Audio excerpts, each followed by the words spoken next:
அதாவது மத்திய அரசு ஒரே நாடு ஒரே தேர்தல், ஒரே நாடு ஒரே ரேஷன் கார்டு, ஒரே நாடு ஒரே வரி, ஜிஎஸ்டி வரி, அதே போன்று தற்பொழுது ஒரே நாடு ஒரே மாணவர் அடையாள அட்டை எண் என்ற வகையிலே ஒரு புதிய திட்டத்தை ஏற்கனவே கொண்டு வந்திருக்கிறார்கள் 2 ஆண்டுகளுக்கு முன்பாக.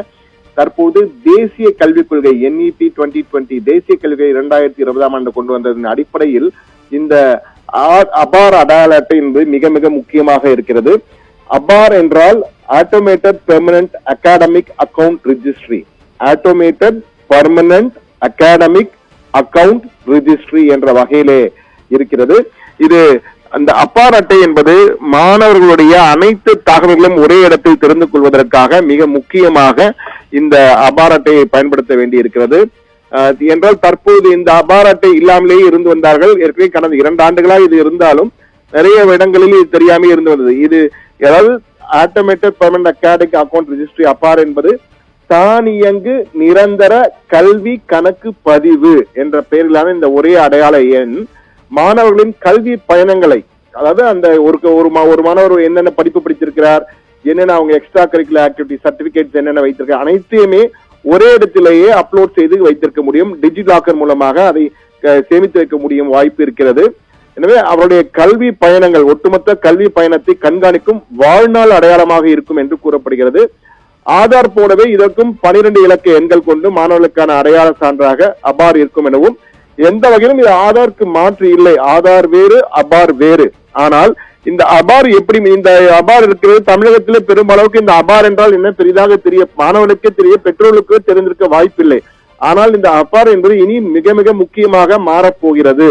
ஏனென்றால் இந்த ஆதாரில் பொதுவாக ஆரம்ப கல்வியிலிருந்து உயர்கல்வி வரை, ப்ரீ கேஜியிலிருந்து PhD வரை என்று சொல்வார்கள். அதே போல ப்ரீ கேஜியில் ஆரம்ப கல்வியிலிருந்து உயர்கல்வி முடியும் வரை மாணவர்கள் தங்களுடைய ஒவ்வொரு வகுப்பிலும் பெறும் மதிப்பெண்கள், தேர்வு முடிவுகள் தொடர்பான விவரங்கள், விளையாட்டு போட்டிகளில் புரிந்த சாதனைகள் என அனைத்து விவரங்களும் இந்த அபாரிலே பதிவாகிவிடும். இந்த தனி அடையாள எண்ணில் மாணவர்களின் உயரம், எடை மற்றும் இரத்த வகை உள்ளிட்ட மருத்துவ தகவல்களும் இடம்பெற்றிருக்கும் என்பதும் நமக்கு தெரிய வந்திருக்கிறது.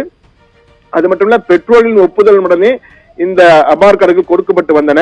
ஆனால் இப்போது எப்படி முக்கியத்துவம் பெறுகிறது என்றால், நீட் எக்ஸாம், அதாவது வருகின்ற 2025ஆம் ஆண்டு இந்த நீட் தேர்வு எழுதுவோம் அனைத்து மாணவர்களும் இந்த அபார் எண்ணையும் சேர்த்து பதிவு செய்ய வேண்டும். ஆதார் எண்ணை கொடுப்பார்கள். ஆதார் எண், அபார் எண் இரண்டும் ஒருங்கிணைந்து ஒரே பெயர், ஒரே இனிஷியல் இருக்க வேண்டும், ஒரே எண் ஆகியவை இருந்தால் மட்டுமே அவர்கள் நீட் தேர்வு எழுத முடியும் என்ற ஒரு புதிய அறிமுகத்தை NTA தேசிய தேர்வுகள் முகமை, அந்த நீட் தேர்வை நடத்துகின்ற தேசிய தேர்வுகள் முகமை அதிகாரப்பூர்வமாக அறிவித்திருக்கிறது. எனவே இந்த அபார் எண் நீங்கள் ஒருங்கிணைக்க வேண்டும், இல்லை என்றால் நீங்கள் தேர்வு எழுத முடியாது என்பதுதான் மிக முக்கியமானது. நீட் தேர்வு எழுதும் அனைத்து மாணவ மாணவிகளுக்கும் இது தெரிய வேண்டியது மிக மிக அவசரமான முக்கிய அறிவிப்பு. அதனால்தான் இந்த செய்தியை கொடுக்கிறோம். ஏனென்றால் எதற்காக இந்த அபாரை கட்டாயமாக்கி உள்ளார்கள் என்றால், கடந்த ஆண்டு நீட் எக்ஸாம் எழுதும் பொழுது நிறைய பேர் ஆள்மாறாட்டம் செய்து மோசடிகள் நடைபெற்றதாக பல்வேறு தகவல் வந்தன. குறிப்பாக வட மாநிலங்களில் பல இடங்களில் இந்த மோசடிகள், ஆள்மாறாட்ட மோசடி நடைபெற்றது. எனவே அவற்றை தடுக்க வேண்டும் என்றால் இந்த அபார் எண்ணும் ஆதார் எண்ணும் ஒருங்கிணைந்து அந்த அப்ளிகேஷன் ஃபார்மில் விண்ணப்ப படிவத்தில் இருக்கும் பொழுது நிச்சயமாக ஆள்மாறாட்டம் தடுக்கப்படும் என்று மத்திய கல்வித்துறையும் நம்புகிறது. அதன் அடிப்படையில் தேசிய தேர்வுகள் முகமைக்கு உத்தரவிடப்பட்டு தற்போது தேசிய தேர்வுகள் முகமை அதிகாரப்பூர்வமாக அறிவித்திருக்கிறார்கள். எனவே அபார் எண் மிக மிக முக்கியமாகிறது. அதனால்தான் இதை முக்கிய செய்தியை தெரிவிக்கிறோம். அபார் எண்ணில் இதுவரை பதிவு செய்யாத மாணவர்கள் அந்தந்த பள்ளி தலைமை ஆசிரியர்களிடம் அணுகினால் நிச்சயமாக அவர்கள் அதற்கு எப்படி பதிவு செய்ய வேண்டும் என்பது குறித்து ஒரு சிறந்த வழிகாட்டலை கொடுப்பதற்கான வாய்ப்பு இருக்கிறது.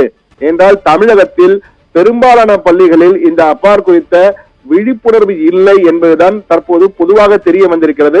மாணவர்களுக்கு மட்டுமல்ல, பெற்றோர்களுக்கு மட்டுமல்ல, ஆசிரியர்கள் பலருக்கே இது குறித்த முழுமையான தெளிவு இல்லை. இந்த சூழ்நிலையில் இன்னும் 4-5 மாதங்களிலே நீட் எக்ஸாம் வர இருக்கிறது.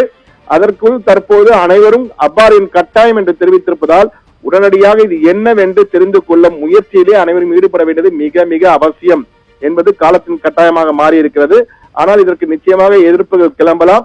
தற்போதைக்கு தேசிய தேர்வுகள் முகமை கட்டாயம் என்ற வகையில் அறிவித்திருக்கிறார். கட்டாயம் என்பதை ஒருங்கிணைப்பில் அவசியம் என தெரிவித்திருக்கிறார்கள். எனவே நிச்சயமாக கட்டாயம் என்பது போல்தான் எடுத்துக்கொள்ள வேண்டி இருக்கிறது.